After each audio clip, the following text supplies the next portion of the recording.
Muy buenas tardes, soy el estudiante Dairo Simanca, perteneciente a la Facultad de Ciencias Sociales y Humanas en el programa de Derecho de la Universidad del Sinú, seccional Cartagena. Nuestro grupo está conformado por la estudiante María Claudia Cueto, Lisette Ortiz Cano, Luis Gabriel Chimac, Elías Brochero y mi persona quien les habla. En esta oportunidad les vengo a hablar sobre las teorías y el origen del Estado, cómo surge el Estado según algunos autores, además de explicar cómo se da la relación y la soberanía entre los pueblos. Esto dicho por cada uno de estos autores de la antigüedad, como se los había mencionado anteriormente. Primeramente tenemos a nuestro pensador de la antigüedad, Jean-Jacques Rousseau.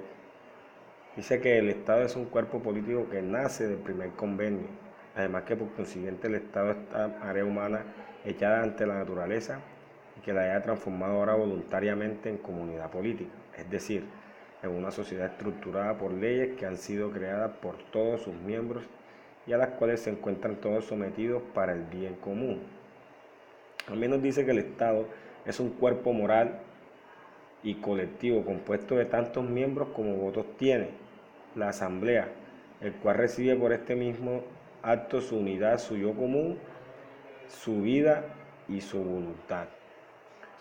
Rousseau nos dice que el hombre, haciendo relación en cuanto a la soberanía, la relación entre soberanía y pueblo, dice que el hombre es feliz y libre mientras se respeten sus derechos, que el Estado le debe devolver sus derechos en forma mejorada y que además podría participar de la vida política del ser humano, que el poder no se puede dividir, debe estar ejercido por todos, por la voluntad general de la mayoría. La voluntad nunca debe ser representada en la democracia, sino que debe ser directamente. Bueno, en esta oportunidad tenemos a nuestro amigo pensador de la antigüedad Thomas Hobbes, quien hace relación entre la soberanía y el pueblo. Aquí les voy a mostrar unos apartes de sus teorías, de las relaciones, y más adelante les doy una breve explicación de qué quiso decir con cada una de estas cosas. Aquí vemos que habla de la teoría del absolutismo, tesis general. Nos dice que en un estado natural impera el egoísmo, la guerra del todo contra todo. Nos dice que los hombres, para sustituir, se han visto obligados a convenir un contrato en el cual transfieren sus derechos naturales al Estado, cuya soberanía es absoluta, individual e irrevocable. Eso está claro. Dice que el Estado está representado de forma más perfecta por un rey, a quien le confieren el poder. Concepción negativa del hombre, homo homini lupus, el hombre un lobo para el hombre. Son frases muy célebres de este pensador de la antigüedad. Nos dice también que el estado de naturaleza sumido en una lucha de todo contra todo, lo que anteriormente habíamos dicho. Todos queremos el poder, pero igual no puede ser, siempre tiene que haber uno. Nos dice la única salida es el contrato voluntario por medio del cual ceden sus soberanías al Leviatán, al rey. Este estado absolutista tiene por función primordial el mantenimiento del orden, garantizando la superación de la anarquía y el descontrol irracional. Dice, antítesis del estado de naturaleza compuesto por individuos aislados y movidos por sus posiciones. Bueno, nuestro amigo nos quiso decir en esta parte que les voy a mostrar acá.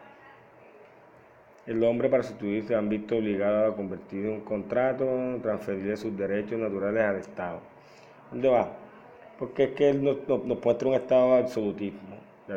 En relación con la soberanía y el pueblo, nos deja muy claro nuestro amigo Hobbes que el único camino para terminar con el estado de naturaleza del hombre y el enfrentamiento de todos contra todos es nos da una solución. Es fundando o creando un Estado al que le conferirle todo el poder y la libertad absoluta a un hombre o a una asamblea de hombres. ¿Con qué fin? de brindar seguridad, de que nos brinden o que les brinden seguridad, paz y además obligar a cumplir los pactos o contratos que en el momento de no ser cumplidos sean castigados también por ese incumplimiento. Entonces, esa es la forma que ven ellos en el momento para, o que le vio este señor, una solución muy asertiva para ese problema de todo contra todo, porque todos se peleaban por el poder. Entonces dijeron, bueno, vamos a darle poder a uno solo, vamos a elegir a un rey que nos gobierne con estas características, con estos ejemplos, que esto van a ser las leyes. Nosotros somos quienes las vamos a pronunciar, porque el pueblo, dicen en una parte que el pueblo es el legislador, pero entonces va a estar encabezado por una persona.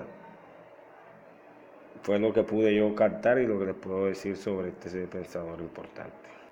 Aquí continuamos con nuestro pensador John Locke.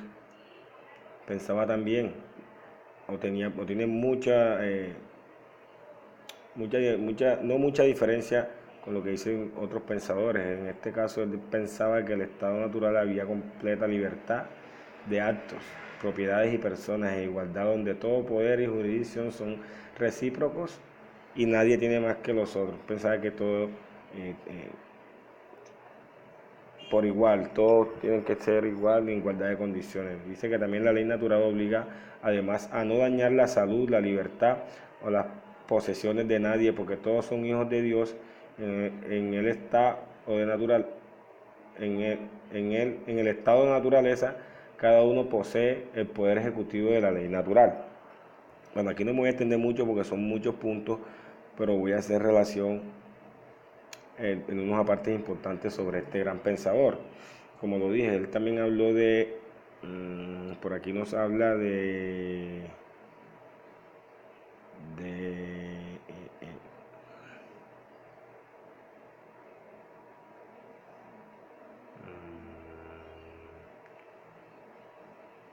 dice que en cuanto a las individualizaciones sociales políticas dependen de la unión de los individuos, en cuanto a la confianza de poder político, división de poderes y cada poder contra los otros, lo mismo que todos contra el todo. Los administradores siempre al servicio de la comunidad. Nos habla de que la monarquía absoluta es incompatible con el gobierno civil, protector de la vida y propiedades de las personas. Nos dice también del contrato social, cumple la función de evitar el potencial de corrupción de los humanos. Esto está claro. Este señor nos hace énfasis, aquí podemos tener su foto, nos hace énfasis en el contrato social que cumple la función de evitar la corrupción de los seres humanos en este. Por otra parte nos dice, o pensaba que el estado natural como tal había una completa libertad de actos, de propiedades, de personas, pero la realidad es otra. La sociedad existe para proteger, mira lo que dice algo muy importante, para proteger los bienes y vidas. Si no es así, esta sociedad no tiene fundamento, no tiene un carácter de sociedad como tal. Al menos dice que cuando hay gobierno hay consentimiento, comunidad y gobierno de la mayoría. Ahí se puede decir que hay gobierno. Nos dice John que los gobernadores tenían funciones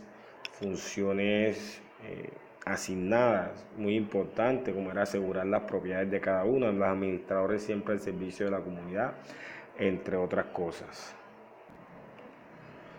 Del mismo modo seguimos con nuestro amigo Charles Louis Montesquieu. Montesquieu nos dice que según el Estado, nos dice que el Estado es una sociedad que tiene leyes donde los miembros de esta gozan de libertad misma que no podrá consistir en otra cosa que el poder hacerlo, que se debe querer. A ver si entendí un poco. El Estado es una sociedad que tiene leyes donde los miembros de esta gozan de libertad misma que no podrá consistir en otra cosa que el poder hacer lo que debe querer, mas nunca en ser obligado a hacer lo que no debe quererse.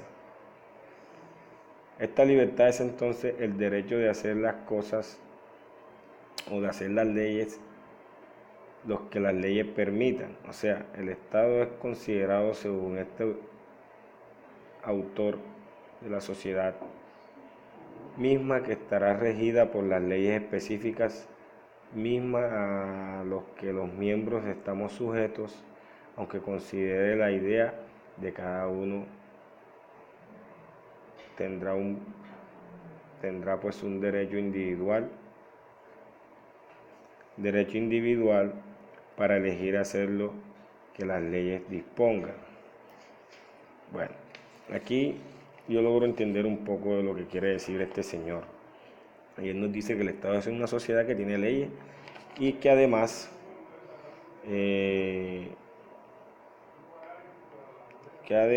tiene leyes y que los miembros de estas gozan de libertad. Considera el poder legislativo como el más importante desde el punto de vista de la implementación de normas de conducta. Pero como el pueblo no se siente, o sea, en este aspecto él nos explica algo muy claro. Él dice que es quien debe tener el poder es el pueblo, quien debe hacer las leyes como tal es el pueblo. Pero el pueblo no se ve, se siente incapaz de cumplir esta labor dentro de su sociedad. Lo ven como algo muy lejos de la expectativa que ellos tienen. Entonces, nos dice, el Estado surge y existe según Montesquieu de la necesidad que tiene todo hombre de gobernarse por sí mismo. O sea, cada uno quiere ser independiente, tener sus propias leyes, sus propias reglas. Pero para lograr esto se entiende que el pueblo tendría a su carga el poder legislativo, lo que les venía diciendo. Entonces, para que esto pueda ser, el pueblo debe ser autónomo de tomar sus propias decisiones, sus propias leyes, como tal, que da su legitimidad. Pero para lograr esto, se entiende que el pueblo tendría a su carga el poder legislativo, considerando a este poder el más importante desde el punto de vista de la implementación de las normas de conducta. Pero mira lo que dice acá, que es muy importante. Nos dice, pero obviamente el pueblo